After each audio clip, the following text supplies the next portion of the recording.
Deus. Só o Senhor é Deus. Só o Senhor é Deus. Amém? Gostaria que você abrisse a sua Bíblia no livro de 1 João, capítulo 1, do versículo 5 ao 10. Já quase no final da Bíblia, das Sagradas Escrituras. O livro de 1 João, capítulo 1, do 5 ao 10. Você que está com a sua Bíblia, abra, marque esta passagem, acompanhe na sua Bíblia. Você que está sem Bíblia, acompanhe no telão, do versículo 5 ao versículo 10. E esta é a mensagem que dele ouvimos, e vos anunciamos que Deus é luz, e nele não há trevas nenhumas. Se dissermos que temos comunhão com ele, e andamos nas trevas, mentimos, e não praticamos a verdade. Mas, se andarmos na luz, como ele na luz está, temos comunhão uns com os outros. E o sangue de Jesus, seu Filho, nos purifica de todo pecado. Versículo 8, repita comigo. Se dissermos que não temos pecado nenhum, enganamo-nos a nós mesmos, e a verdade não está em nós. Versículo 9. Se confessarmos os nossos pecados, ele é fiel e justo para nos perdoar os pecados e nos purificar de toda injustiça. Se dissermos que não temos cometido pecado, fazemo-lo mentiroso e a sua palavra não está em nós. Amém? Você pode tomar assento, pode descansar, relaxar e se preparar para ouvir a palavra de Deus. Deus ouviu o nosso louvor e a nossa adoração e recebeu o nosso louvor e a nossa adoração, as nossas ofertas. Diga ao Senhor, ouviu eu cantar e adorá-lo em espírito e verdade. E ele recebeu. E agora ele vai falar comigo. Você está pronto para ouvir a palavra de Deus? Versículo que nós lemos, o primeiro diz: e esta é a mensagem que dele ouvimos. Esta é a mensagem que eu ouvi de Jesus Cristo. Ninguém me contou. Ninguém me falou. Eu não aprendi com ninguém. Eu aprendi com o Cristo. Diga, eu aprendo com Cristo. Esta é a mensagem que dele ouvimos. E vos anunciamos que Deus é luz. E não há nele trevas nenhumas. Se dissermos que temos comunhão com ele e andamos em trevas, mentimos e não praticamos a verdade. Mas se andamos na luz, como ele na luz está, temos comunhão uns com os outros. E o sangue de Jesus Cristo, seu Filho, nos purifica de todo o pecado. Diga, o seu sangue nos purifica de todo o pecado. Se dissermos que não temos pecado, quantos aqui não tem pecado? Você tem pecados? Quantos aqui tem pecados? Só vocês? Quem tem pecados, levanta bem a mão assim, ó. Quero ver o rostinho de vocês. Agora fica com a mão levantada. Só quem não tem pecado. Só você que é santo, santo, santo, é o Senhor e a Senhora. Só você que é perfeito. Chegou à estatura do varão perfeito. Porque aqui no versículo diz, e não é a mensagem do pastor Marcos, não é a mensagem do apóstolo Gerson, não é uma mensagem que eu colei do YouTube, do Google, mas esta é a mensagem que dele ouvimos. Se dissermos que não temos pecados, se eu disser que eu não tenho pecado, se nós dissermos que não temos pecado, enganamo-nos a nós mesmos. Diga, o pior tipo de engano é o que eu tenho em relação a mim mesmo. Porque ele deixa bem claro, Deus sabe quem você é e quem eu sou. E o irmão que está do seu lado sabe muito bem quem você é. A pessoa que está do seu lado sabe muito bem quem você é. Ela sabe muito bem os seus erros, as suas falhas e os pecados. Por isso que ele diz, se dissermos que não temos pecados, se eu disser que eu não tenho pecado, engano-me a mim mesmo. Eu não vou enganar vocês. Se eu chegar aqui hoje e falar, eu sou santo, eu não tenho pecado, quem eu estou enganando? Diga a você mesmo, pastor. Porque eu bem te conheço. E sei que você é homem. Diga, eu sou pecador. Não, eu acho que você está tentando esconder alguns pecados. Diga bem alto, eu sou pecador. Você está querendo enganar quem? Sua mãe, seu pai? O pastor? Deus? Conheço muito bem vocês. A pessoa que está do teu lado conhece você muito bem. Ninguém me conhece melhor do que a minha esposa, as minhas filhas. Então não tente esconder. Diga, eu sou pecador. Ah, não, eu não acredito que você é pecador desse jeito, não. Eu falo assim, eu aqui, ó. Fala, eu aqui, ó. Olha para a pessoa do lado e fala assim, ó, olhem aqui, ó. Eu sou pecador. Ou você vai querer continuar enganando a você mesmo. Ou você vai querer continuar enganando a você mesmo. Porque você tenta enganar a Deus. O pastor, o profeta, a sua mãe, o seu pai, os seus professores. Você tenta enganar os seus amigos. Você vai querer continuar enganando a você mesmo? Ou você entende que quando você diz que não pecou e que não tem pecados, você engana só você? Deus te conhece. Deus me conhece. Eu conheço vocês. Vocês me conhecem. E quanto mais perto as pessoas de você ou de mim, vão saber que somos pecadores. Por isso diga de novo, eu sou pecador. Bate na pessoa que está do seu lado assim, ó, bate assim, ó, eu sou pecador. Bate no ombro do outro aí e diz, eu sou pecador. Diga para ele agora, você acha que eu não sabia? Quantos aqui são pecadores? Ah, bom, então eu vou começar a ministrar agora. Porque a mensagem é para o homem, a mulher, para nós que somos pecadores. Você que é santo, santo, eu já te convido a ir embora e a nunca mais voltar. Vai direto para o céu. Mas você que é pecador, se firme na presença de Deus. Se firme na palavra de Deus. Quantos aqui são pecadores? Vocês não estão tentando me enganar não, né? Não, fala. Não, pastor, pode confiar, eu sou pecador sim. Vocês são pecador sim? Amém, então tá bom. Então vou ficar até mais aliviado para ministrar a palavra. Porque assim não há máscaras. Vocês sabem que aqui há um homem de Deus, um profeta, um pastor, mas que há também um pecador. E eu também sei que aí está a igreja, a noiva de Cristo, que um dia vai dizer, vem Senhor, mas que também é pecadora. Mas continuando o texto, se dissermos que não temos pecados, enganamos a nós mesmos e não há verdade em nós. Se confessarmos os nossos pecados, Ele é fiel e justo para nos perdoar os pecados e nos purificar de toda injustiça. Diga, mas se eu confessar, Deus é fiel e justo para me perdoar e me purificar de toda injustiça. Se dissermos que não pecamos, fazemos-lo mentiroso e a sua palavra não está em nós. A coisa fica tão séria que aqui o último versículo que nós lemos, ele diz, se dissermos que não pecamos, se eu disser que não pequei, eu estou dizendo que Deus é mentiroso. E o único Deus que eu conheço que é mentiroso, e na verdade ele é um grande Deus, ele é o pai da mentira. E tem sido o pai da humanidade por gerações e gerações. Porque uma das coisas que nós mais fazemos é mentir.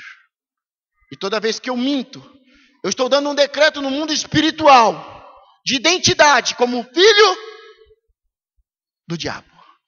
O pai da mentira é o diabo. E quem mente são seus filhos. Diga para a pessoa que está do seu lado, não minta mais. Toda vez que você mente, você está dizendo que você é filho do diabo. Queria ler um texto interessante, você não precisa abrir, mas se quiser anotar, fica em Provérbios 30, versículo 12. Ali fala de gerações, de 4 gerações. E começa dizendo, há uma geração, diga, há uma geração, que é pura aos seus próprios olhos, mas que nunca foi lavada da sua imundície. Ali nós vemos no livro de Provérbios, o livro dos conselhos, o livro de Provérbios, o livro da sabedoria, que nos ensina a viver, a nos relacionar, que nos ensina a trabalhar e a ter uma família. Ali no final do livro de Provérbios, já próximo do último capítulo, no capítulo 30, versículo 12, diz que há uma geração, há um povo, que é pura aos seus próprios olhos, mas que nunca foi lavada da sua imundície. Tem pessoas que elas se acham tão boas, tão espertas, tão inteligentes, tão santas, mas elas nunca foram lavadas da sua imundície. Diga, para se lavar, é necessário água. Para se lavar e se purificar, é necessário sangue. Mas há uma geração que aos seus próprios olhos é pura. Olha bem nos olhos da pessoa que está do seu lado e pergunta para ela, você é esta geração? Olha bem aí, olha aí, ó. Olha bem, olha para outra pessoa agora, olha bem nos olhos dela e pergunta, você é essa geração? Você é essa geração? Ontem foi sábado. Hoje é domingo. Eu acho que já podemos passar da introdução. As muitas águas. Em 1 João, do versículo 5 ao 10, do primeiro capítulo, fala sobre a verdade e sobre a mentira. E fala que nós todos somos pecadores, que nós todos pecamos, e que o único que nós podemos enganar é nós mesmos. E se eu ficar firme nesta mentira, eu estou dizendo que Deus é mentiroso. Mas há uma geração que é pura aos seus próprios olhos, mas nunca foi lavada da sua imundície. Há uma geração que não gosta de tomar banho. Há uma geração que gosta de sujeira. Há uma geração que gosta das coisas erradas, que anda pelo caminho errado, pelo caminho do mal, pela perversidade. Há uma geração que não aceita a palavra de Deus. Há uma geração que não quer o conselho, o conserto. Há uma geração que não é boa. Há uma geração que não é limpa e que não é pura.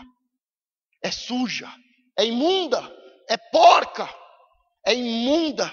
Vive na iniquidade, no lixo do pecado, no lamaçal do pecado, mas aos seus próprios olhos, eu estou limpo, pastor. Pastor, eu não tenho pecado. Pastor, eu não sei porque essas coisas acontecem comigo, pastor. Eu não sei porquê. O livro de Jeremias diz, do que se queixa o homem? Deus pergunta e ele mesmo responde, a não ser dos seus próprios pecados. A sua murmuração é resultado do seu pecado. As coisas erradas que acontecem na sua vida é resultado dos seus pecados. Não é resultado do diabo, não. Não é resultado do pastor, da igreja, não é resultado dos seus pais, não é resultado de ninguém. Porque o próprio Deus pergunta e ele mesmo responde do que você está se queixando, do que você reclama. O homem, a mulher reclamam das consequências dos seus próprios pecados, da sua sujeira, da sua imundície que não foi lavada. Diga, ai, aleluia. Tem coisas que dói. Por isso, ao invés de falar aleluia, você fala ai, aleluia.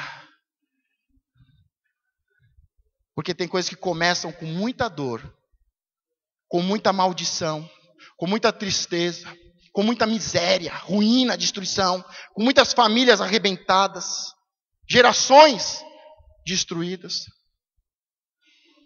Mas começa com ai e termina com aleluia. Você vai sair daqui hoje dando aleluias a Deus. Glórias ao Senhor. E se você que crê, quer começar agora, pode fazer. Pode dar um aleluia. Pode dar um glória ao Senhor. Porque o Senhor vai mudar essa história de ai, de dor, de maldição. E o Senhor vai te libertar, vai te curar, vai te limpar. O Senhor vai te purificar, diz o Senhor. Esses dias atrás nós falamos muito sobre símbolos, diga símbolos. E dentre um dos símbolos que eu mencionei ao explicar o homem, a diferença do homem para os demais animais, a questão do homem, na sua principal diferença de ser natural, divino e simbólico, porque os animais também possuem raciocínio, sentimentos, também se organizam em família, e muitos animais são fiéis ao seu companheiro até a morte. Há muitos animais que vivem em comunidade. Então essas não são a diferença do homem para um animal. O homem não é o único animal inteligente que possui sentimentos. O homem não é o único animal que constitui família e que vive em comunidade. Mas o homem é o único ser natural do barro, divino, que carrega dentro de si o fôlego, o sopro, o Espírito de Deus. E é o único animal, é o único ser simbólico. Por quê? Por que Deus fez isso? Porque o propósito de Deus de fazer o homem simbólico é que o homem escrevesse, construísse pensamentos, frases, mas que principalmente transmitisse aos seus filhos e às próximas gerações. E nós vimos que há vários símbolos na Bíblia. Jesus usa vários símbolos. Mas um dos principais símbolos que nós temos na Bíblia, diga, é o azeite. O azeite, ele é o símbolo, ele não é o Espírito Santo, mas ele é o símbolo. Da mesma forma que o Espírito Santo não é uma pomba, mas ele é como uma pomba, manso, dócil, paz. E o azeite é fruto da oliveira. Era a matéria-prima utilizada para produzir 4 tipos de azeite. Então, a oliveira, ela produz a azeitona, e do fruto da azeitona, a azeitona era colhido e se passava 4 prensas sobre ela. Havia um equipamento especial, onde se colocava as azeitonas, e uma roda de pedra muito pesada passava por cima das azeitonas. E se passava 4 vezes, ou 4 rodas de pedra muito grande e pesada, passava pelas azeitonas. Tanto é que Jesus, quando ele está próximo de ir à cruz, ele está no jardim do Getsêmani. É o jardim das oliveiras. E significa ser prensado. Quando Jesus entra no jardim do Getsêmani, ele fala, minha alma está angustiada. Eu estou triste. Eu estou sentindo dor, porque ele entra no jardim do Getsêmani, o jardim da oliveira, e ele é o fruto da oliveira, e ele vai ser prensado, e nós vamos ter o fruto de Jesus. E quando se fala da oliveira, a azeitona, e esse processo de produzir os azeites, são 4 tipos de azeite, diga 4 tipos de azeite. E cada um tem um significado, cada um é um propósito, é utilizado para um propósito e é um símbolo no mundo espiritual. O primeiro azeite da prensa, quando a primeira roda de pedra passava por cima das azeitonas, e o primeiro caldo, o primeiro extrato, o primeiro azeite que saía era especial, obtido para uso no templo, para ungir as pessoas, ungir os doentes, para ungir reis, profetas, sacerdotes. Diga, o primeiro azeite é para a unção e a adoração ao Senhor. Mas a prensa continua, e quando se passa pela segunda vez, ou a segunda roda de pedra sobre as azeitonas, diga, sai o segundo azeite. Este segundo azeite, ele é usado para a alimentação. É comum em uma liderança, em uma igreja em que não há maturidade e revelação, usar o azeite que compramos no mercado, que é o azeite de tempero, o azeite para cozinha, para usar na igreja. Mas há um azeite específico para se usar na igreja. Há um azeite específico para se ungir, para a libertação, para a cura. E este tem que ser o azeite da primeira prensa. O apóstolo Gerson trouxe, ele me presenteou essas semanas atrás, para você ter uma ideia. Ele é mais intenso. Mas o primeiro azeite é para a unção e adoração ao Senhor. E o segundo azeite, este é para aplicar, para colocar sobre o alimento, é tempero. O terceiro tipo de azeite, diga o terceiro azeite. Este era destinado à iluminação. Era uma espécie de combustível utilizado para abastecer as lâmpadas. Principal instrumento de iluminação também naquele tempo. Eu quero que você entenda que a oliveira é um grande símbolo dentro da Bíblia. Que a azeitona é um grande símbolo. E que o fruto da azeitona, o azeite, é um grande símbolo. E ele tem 4 funções dentro do mundo espiritual. O primeiro é de ungir as pessoas. O segundo é para a alimentação. E a palavra diz que nós devemos comer a palavra. E ela deve ser uma palavra, não uma palavra morta, humana. Uma palavra, uma letra que mata. Mas ela tem que ser a palavra que é espírito e que é vida. E tem unção, tem azeite. O terceiro, que é para ser lâmpada. Esse combustível também era usado dentro do templo para iluminar. O candelabro, mais para frente, daqui a algumas semanas vamos falar sobre o candelabro, que é um símbolo da igreja. Um dos símbolos que ele é a igreja. Mas ele iluminava o templo. Era usado para iluminar o templo, para iluminar as casas. Diga, Jesus é luz. Diga, Ele é a luz do mundo. E eu sou luz e sal. Eu tenho que iluminar o caminho, eu tenho que ser luz, um exemplo, um modelo, e eu tenho que ser um tempero para conservar. E o quarto e último, diga o quarto azeite.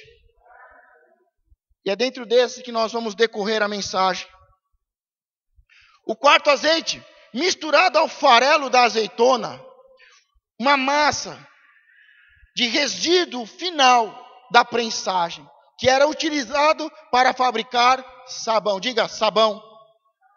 Então depois que passava-se a primeira prensa, a segunda, a terceira, a quarta prensa, na quarta prensa saía ainda um pouquinho de azeite.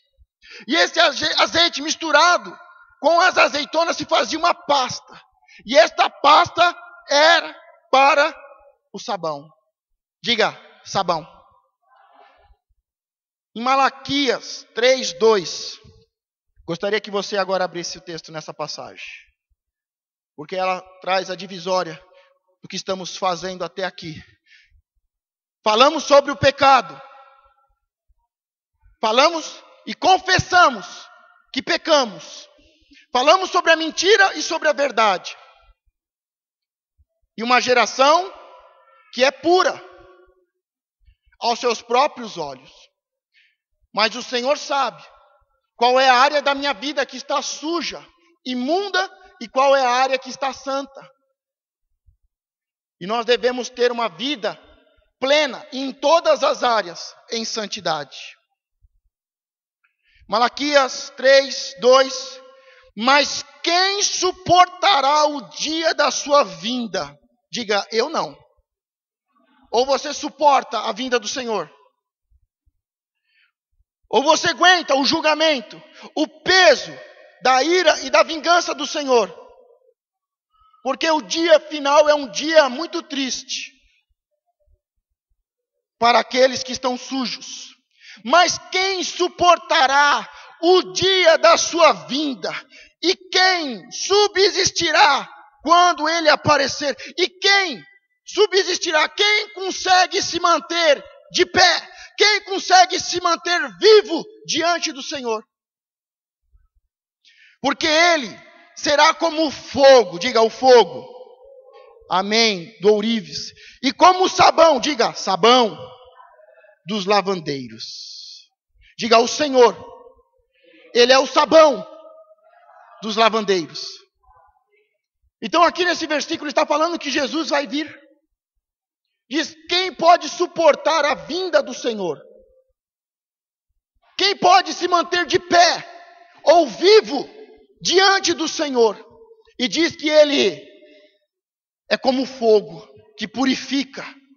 Diga, o fogo que purifica. E o sabão de lavandeiro.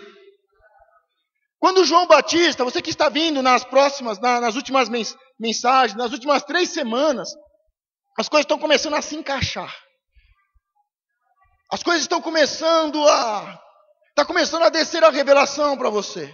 Falamos muito sobre o primeiro Adão e o segundo Adão. Falamos sobre a semente de Eva, a guerra espiritual entre a semente e a serpente. Falamos de 2 tipos de mulheres, 2 tipos de igrejas. A igreja Isabel, a igreja Maria. Mas as duas, tanto a estéril quanto a nova, vai dar filhos ao Senhor. Falamos de 2 homens, de 2 líderes. Um que perdeu a palavra profética porque não creu, e o outro que começou a se distanciar do plano de Deus, do projeto de Deus. Mas estes 4, estas 2 mulheres e estes 2 homens, Deus nos trouxe muitos ensinamentos. E falando sobre a unção profética, a voz que clama no deserto, e que prepara, e que aplana o caminho, para que as multidões possam chegar e estarem prontas para o Senhor. E dentro de alguns dias vamos começar a falar da unção profética, e vamos falar mais sobre Jesus. Estamos falando sobre João Batista, e vamos falar sobre Jesus. A unção profética e a unção apostólica. E João Batista lavava com água para purificar, limpar, e as pessoas possam entrar pelo caminho da verdade e chegar ao Pai. Mas ele diz que viria alguém que seria muito mais forte, muito mais poderoso do que ele não era digno nem de desatar as suas sandálias, e que ele viria com o batismo do fogo. Diga, fogo. E nós vamos ver mais para frente sobre Jesus e este poder que está acima, esta autoridade que nos foi dada, que está acima. Diga, unção profética e unção apostólica. Diga para a pessoa que está do seu lado, não se esqueça. Eu pequei. Diga, nós pecamos. E nós vivemos em uma geração que é pura aos seus olhos, mas que nunca se lavou da sua imundície. Estou falando isso mesmo. Estou falando que você não deixou o pecado. Eu estou falando para você que você não deixou as drogas, a prostituição, a pornografia, a malandragem, a safadeza. É isso que eu estou falando. Quantos jovens vêm para a igreja que não aguentam o fogo? E não é o fogo de Jesus, não. Mas é um fogo que não vem, não sei de onde vem.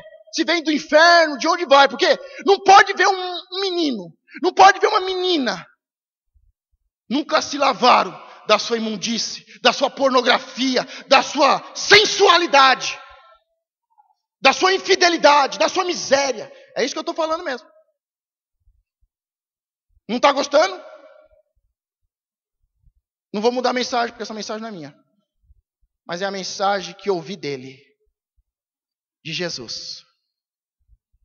Eu não procurei no YouTube uma mensagem bonitinha para pregar, não. Eu perguntei, Deus, o que você vai falar por intermédio da minha boca? E ele tem falado, é uma geração que se acha o máximo, que se acham os melhores, que se acham especiais, que se acham gospel. Essa geração gospel tem feito tantas coisas que não fico admirado se eles construírem um inferno gospel. Porque tudo pode no mundo gospel. Hoje nós vemos prostitutas gospel. Nós vemos filmes pornográficos gospel. Nós vemos traficantes gospel. Eu estou falando de uma geração que não se lava. Vem do mundo como se não tivesse feito nada. Fica na igreja como se não tivesse feito nada. Prostitui como se não tivesse feito nada. Assiste filme pornográfico como se não fosse nada. Faz fofoca e é mentiroso como se fosse certo. Você ainda tem pecados? Quantos aqui, não precisa levantar a mão, quantos aqui já não frequentaram os terreiros de macumba? Já não sacrificaram animais? Eu fico doido da vida. Me perdoa, Senhor. Perdoa. Vou irar, mas não vou pecar, Senhor. Como diz a tua palavra. Irai-vos, mas não pecai-vos. Eu fico doido quando um obreiro... Vou dar meu testemunho, pastor. Tudo bem, pode dar. É que eu fui do espiritismo. Foi do espiritismo nada. Você bateu cabeça, rapou a cabeça. Ficou enterrado no buraco 7 dias. Não tem uma família que está aqui que não se envolveu com candomblé, com coisa pesada, com macumbaria, com feitiçaria. Você quer que eu peça para levantar a mão para ver que a profeta e Deus está falando? E você acha que não? Não tem uma família aqui que os seus familiares não derramaram sangue a demônios, a Deus Ebu.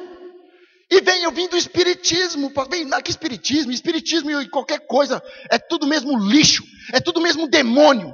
Agora vem fingir que não, vem fingir que nada.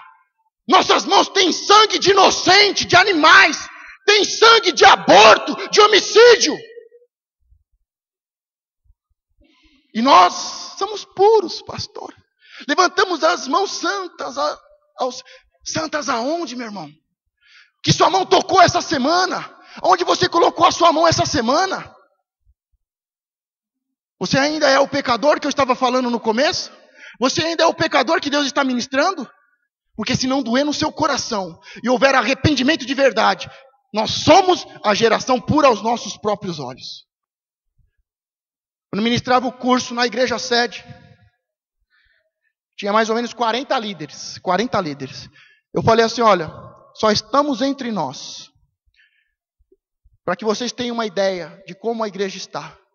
Qual de vocês, você ou seus pais, saíram do terreiro de macumba? 80% deles levantaram. E a gente acha que não é nada. A gente acha que é normal. A gente adora demônios. Agora, se de um curso de líderes, 80% levantou, confessando que ele ou seus pais saíram ou ainda estavam sacrificando animais, imagine o povo. A igreja está suja, está imunda. Vivemos uma geração de cristãos, onde não vimos mais cristãos que são perseguidos. Sabe por quê? Porque não somos cristãos.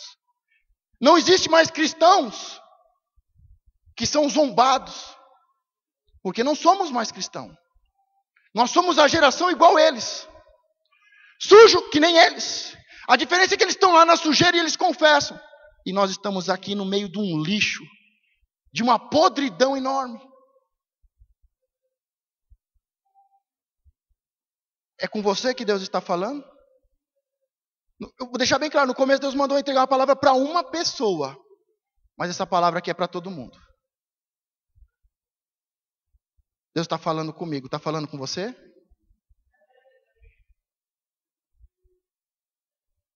Vivemos de qualquer jeito. Vivemos como se nada fosse acontecer. Vivemos como se fôssemos santos, puros. Vivemos como se não fôssemos dar satisfação no dia da vinda do Senhor. Vivemos a nossa vida, a nossa família de qualquer jeito. Ensinamos os nossos filhos qualquer coisa.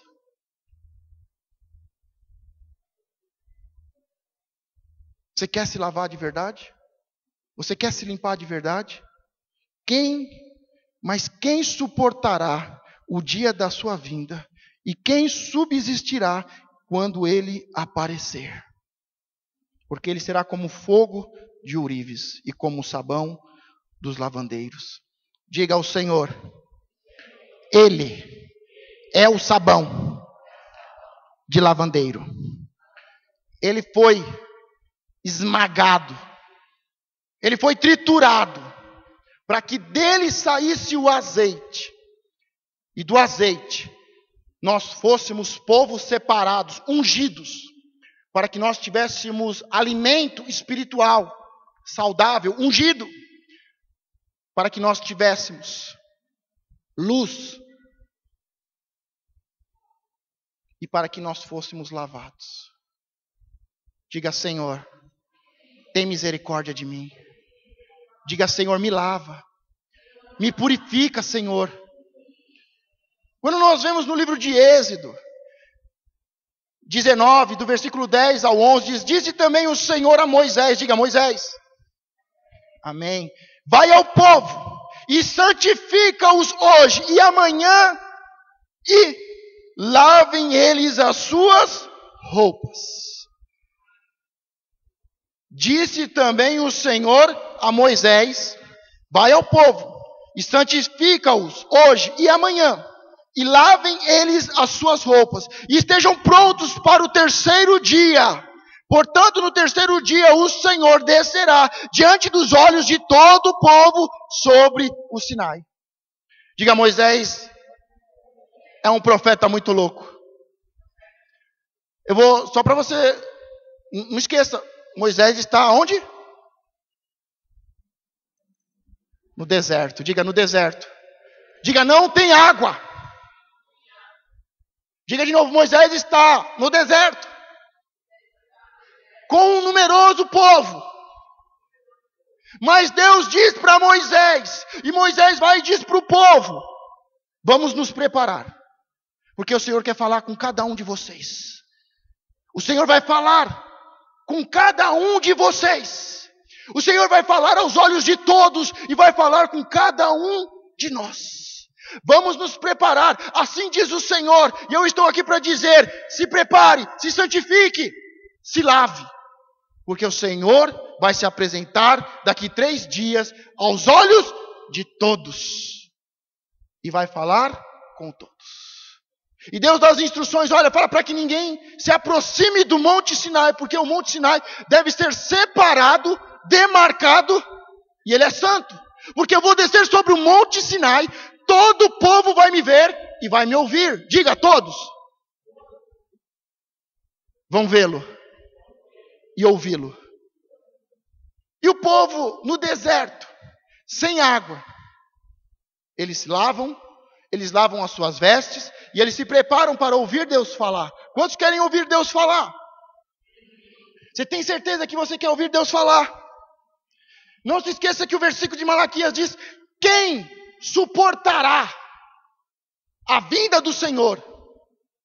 Quem ficará de pé? Quem se manterá vivo?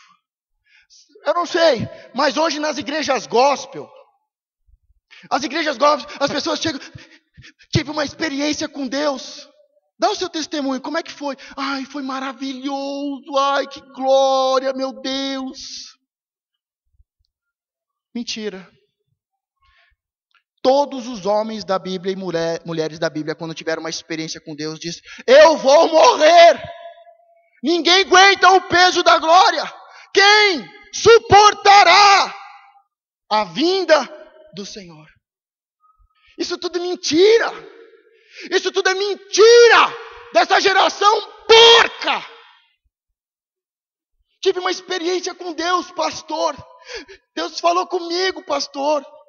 Mentira. Acredita quem quiser. Porque o dia que o Senhor se apresentar para você, a primeira coisa que acontece com você, você cai de cara no chão. E a maioria deles caíram de cara no chão, no pó, como quase que mortos. E o Senhor teve que tocá-los e dizer: não tema, sou eu. Gideão, eu vou morrer. João, no Apocalipse, cai no chão, como que morto. Todos eles falaram: não, Senhor, eu não, escolhe outro. Não, Senhor, eu não aguento, Senhor, não, Senhor, outro, eu sou como uma criança, eu não sei falar, Senhor. Não, Senhor, eu não aguento, eu não suporto, Senhor, eu vou morrer. E nós temos um orgasmo quando o Senhor se apresenta. Gospel, é lógico. A geração tem brincado com Deus. Os homens e mulheres dessa geração têm brincado com Deus. Tudo é gospel, casamento gospel. Gospel, gospel, gospel.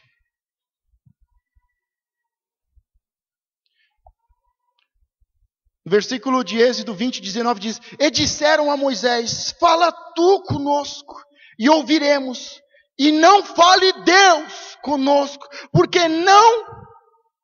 para que não morramos. O povo do deserto deixou bem claro para Moisés: Moisés, nós não queremos falar com Deus. Nós não queremos morrer, nós queremos viver na carne, no pecado, sujo, imundo. Faz assim, Moisés, se lava você. Durante a semana você vai lá e fala com Deus, e Deus fala com você. E no domingo, Moisés, você fala com a gente. Que legal. Isso é igreja, gospel. Você falou com Deus essa semana? Pastor, você busca a Deus, tá, pastor? E depois você fala com a gente. Porque eu não quero, pastor, morrer. Eu não quero deixar as coisas da carne, o pecado. Pastor, eu quero continuar sujo, porco, imundo. Pastor, eu continuo fazendo parte desse mundo. E até o pescoço de sujeira. Até o pescoço de violência, de morte, destruição, miséria. Até o pescoço. Sensualidade, pornografia e morte. Diga: eu tenho que morrer.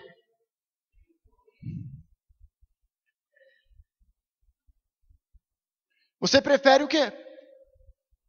Vocês são o povo aqui. Vocês falam o que vocês querem. O que vocês querem?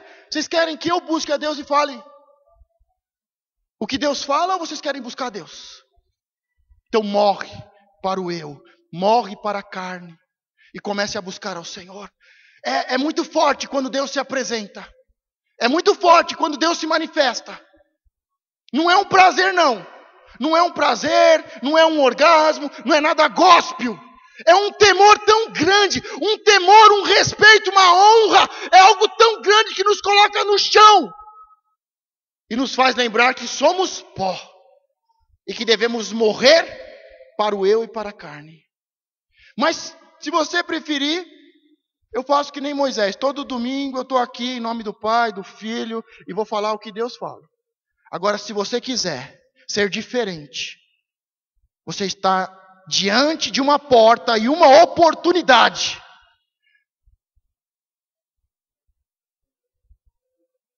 A porta, o caminho é apertado e estreito, e poucos conseguem encontrá-lo.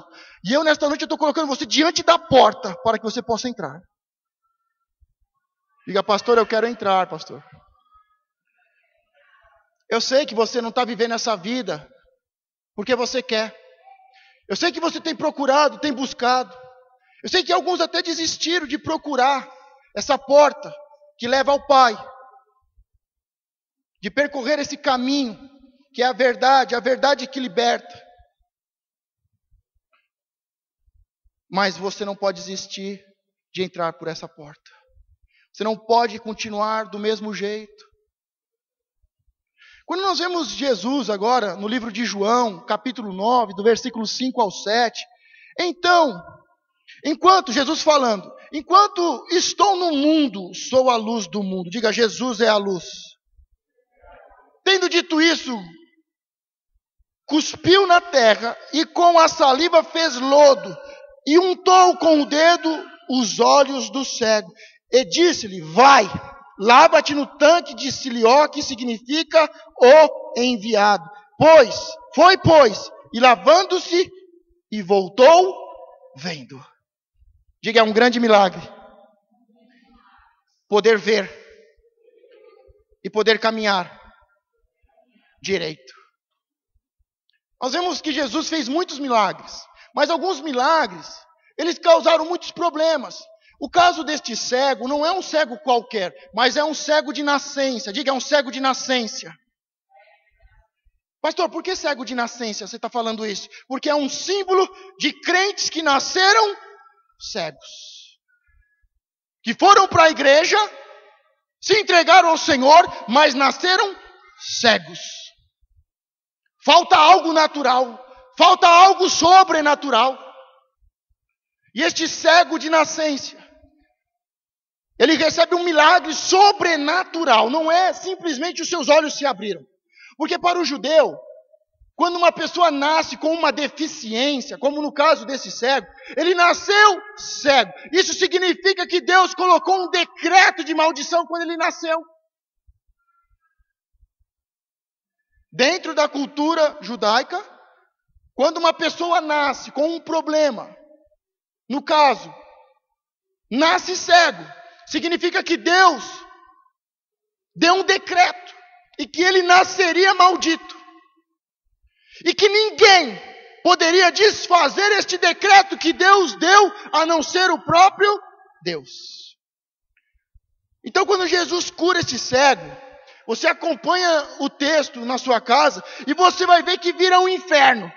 É uma discussão. Quem te curou? Quem é você? Você é o cego? Você é o cego de nascença? Eu acho que você não é, eu acho que é outro. Cadê os teus pais? Quem te curou? Como ele fez?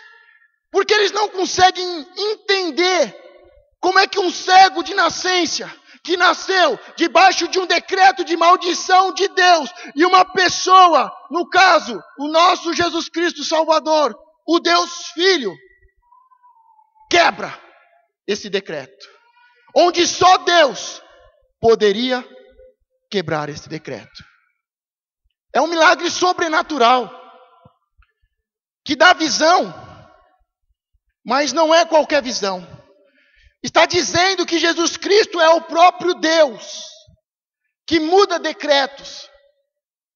Diga, Deus muda os decretos. Mas o cego, ele enxerga. E o interessante é que Jesus faz um ato profético. Diga, um ato profético. Jesus gospe no chão, porque até Jesus gospe hoje tem.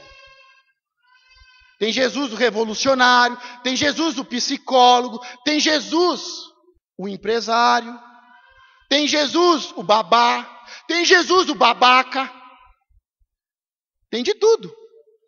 Na igreja gospel tem de tudo. Mas aqui fala que Jesus Cristo, o enviado, o Filho de Deus, o que é um com o Pai, ele está no Pai e o Pai está nele. Ele faz um ato profético, ele gospe no chão, ele faz um lodo, coloca nos olhos do cego, e ele diz, agora vai e lava.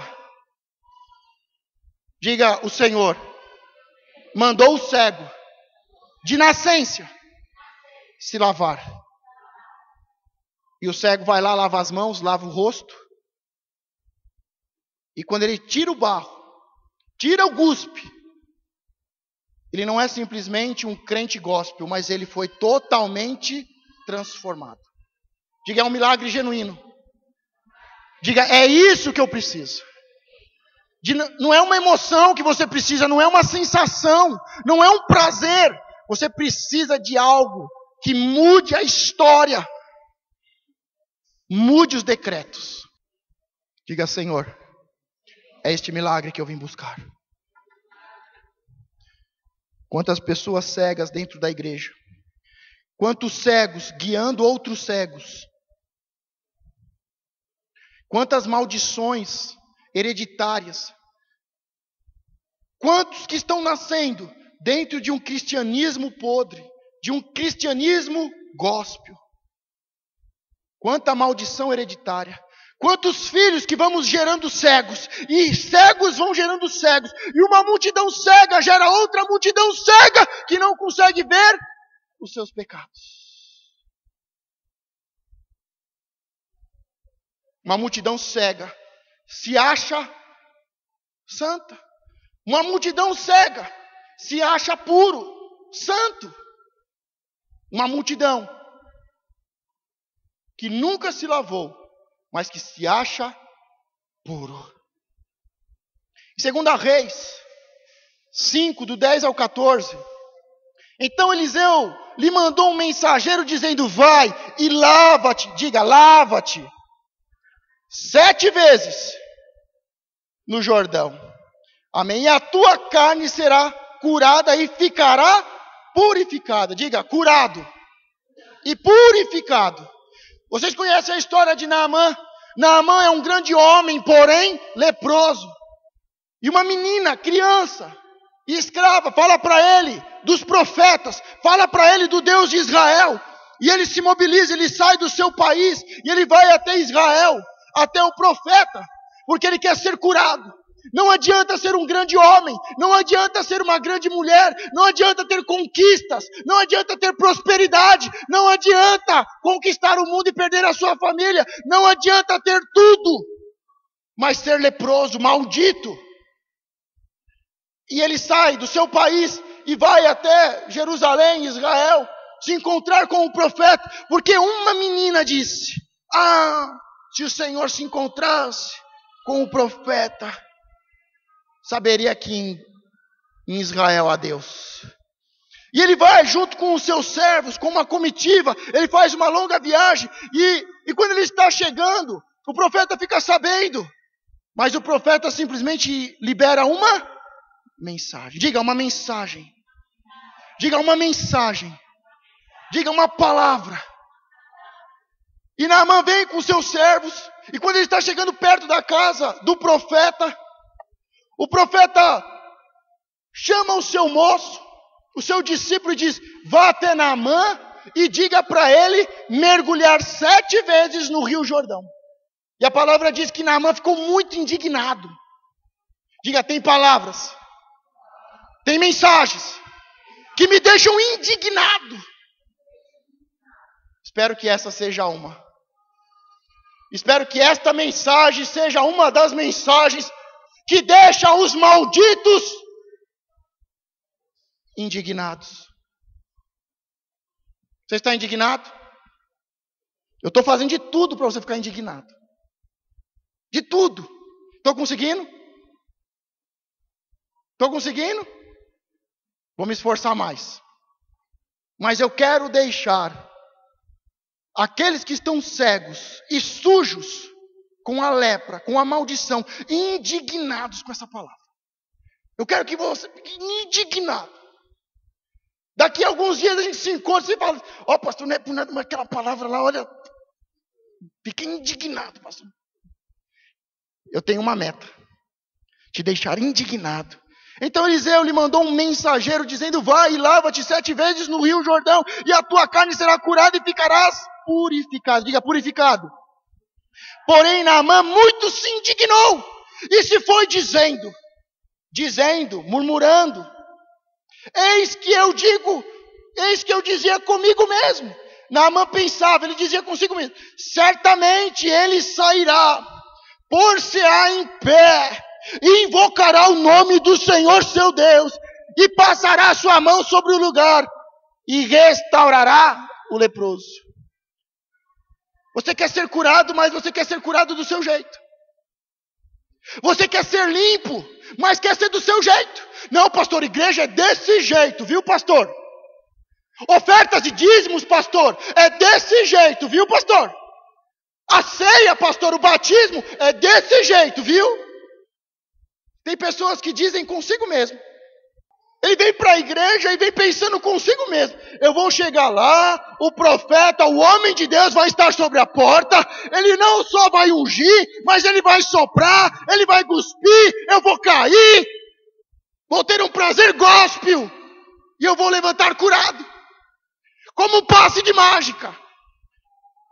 É na igreja gospel que tem passe de mágica, e passe de macumba também. E passe de ônibus também. Porque é uma miséria só. É uma miséria só. Porém Naamã muito se indignou e se foi dizendo: eis que eu dizia comigo: Eu quero que você saia daqui hoje indignado. E que você saia daqui, eis que eu dizia comigo que hoje seria um grande culto de avivamento, unção profética e apostólica, mas não foi. Eu quero que você saia daqui indignado. Eis que eu dizia comigo, certamente ele sairá.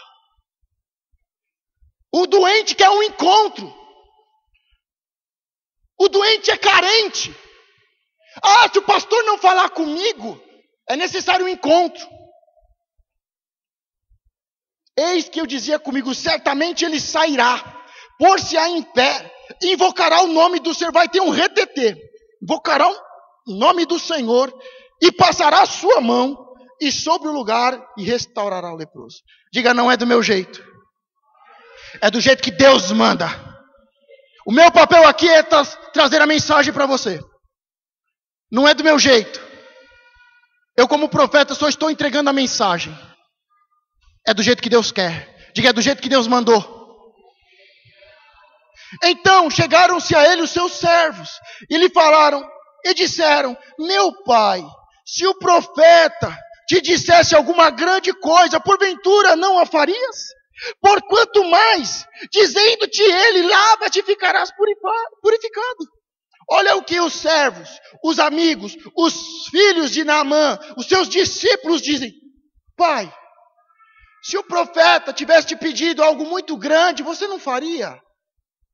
Se ele tivesse te pedido um cheque de $1.000, se ele te tivesse mandado ir a Israel, se ele tivesse falado para você dar 7 voltas em Suzano, você não faria? Se ele te pedisse algo muito grande, você não faria? Você veio preparado para fazer algo grande, mas ele está pedindo algo tão pequeno.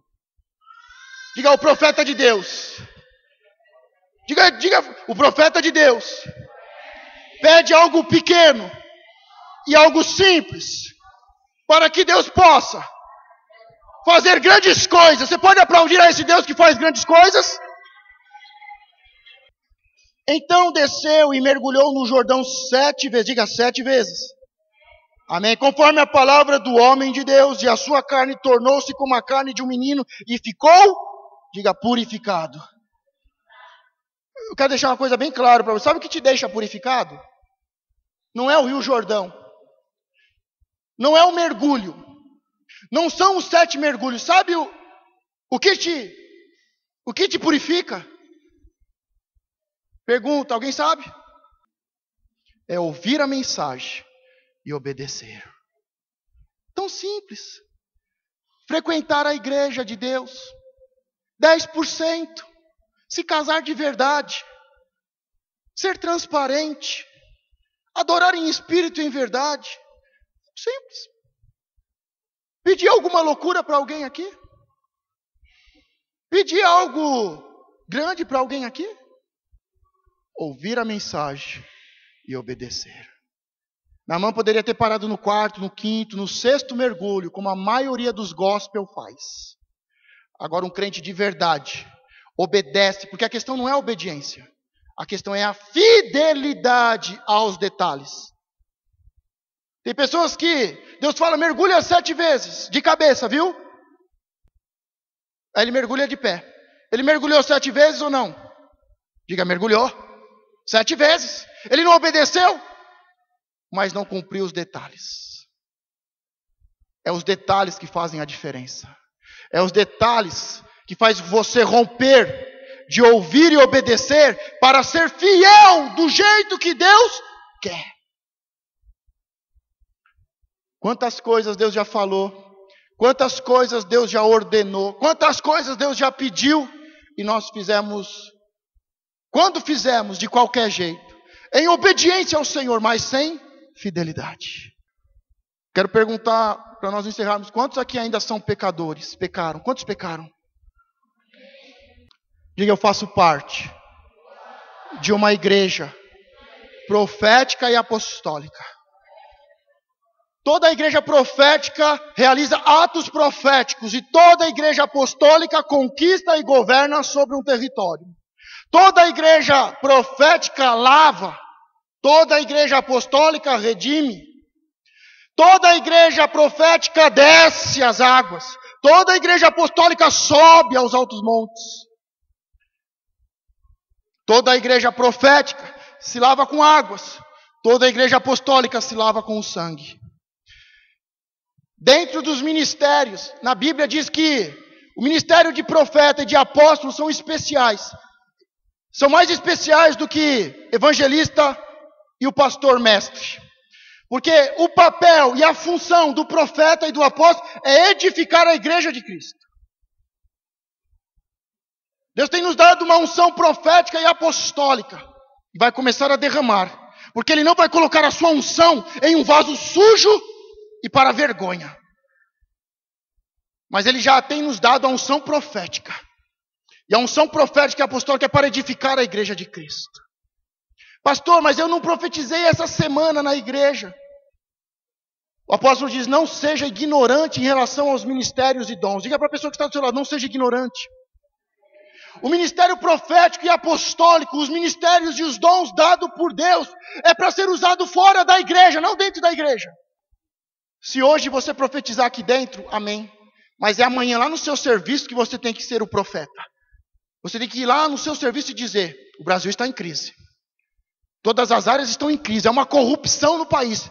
Mas eu, como um homem e uma mulher de Deus, eu profetizo a bênção de Deus sobre a minha vida, sobre a minha família e sobre este lugar que eu estou. Eu profetizo que o meu trabalho vai prosperar e eu vou conquistar no ano da crise. Aí você deixou de ser ignorante. Aí a igreja deixou de ser ignorante em relação aos ministérios e aos dons. Eu não sou profeta porque eu fico profetizando aqui não. Mas eu sou profeta porque aonde eu entro, eu libero a palavra de Deus de mudança. E é isso que Deus está chamando você. Não é para subir no púlpito e dar de profeta. Não é para subir no púlpito e ser profeta, profético ou revelações. É para você profetizar na igreja que tem os céus abertos e que rompeu as quatro paredes. Você pode amanhã profetizar sobre o seu trabalho? Você pode chegar em casa hoje e profetizar sobre a sua casa, sobre o seu marido? Isso significa que você está entendendo e está usando o ministério e a unção profética debaixo do poder e autoridade de Deus, sem ignorância. Tem muitos aqui que são profetas, muito mais que são apóstolos aqui dentro. Mas ele acha que tem que pegar o microfone para ser apóstolo. Você é um apóstolo do trabalho, você é um apóstolo na comunidade, você vai conquistar territórios. Aonde você estiver. A igreja é muito imatura, muito infantil. E nós temos que amadurecer na unção profética e apostólica para edificar a igreja de Cristo. E a igreja de Cristo estabelecer o reino e influenciarmos todo o Suzano e o Alto Tietê. Você está entendendo o que é unção profética e unção apostólica? Mas eu quero perguntar de novo, quantos aqui pecaram? Quantos aqui precisam lavar os seus rostos e receber visão, revelação de Deus, para deixar de ser uma igreja, para deixar de ser um líder cego, mesquinho, à beira do caminho, mendigando na miséria? Quantos aqui precisam abrir os olhos e ter visão, revelação, paz e prosperidade e conquistar? Quantos aqui precisam lavar os seus pés? Quantos aqui precisam tomar um banho? Quantos aqui precisam mergulhar nas águas do Espírito? Diga, para uma palavra profética, é necessário obediência e fidelidade no ato profético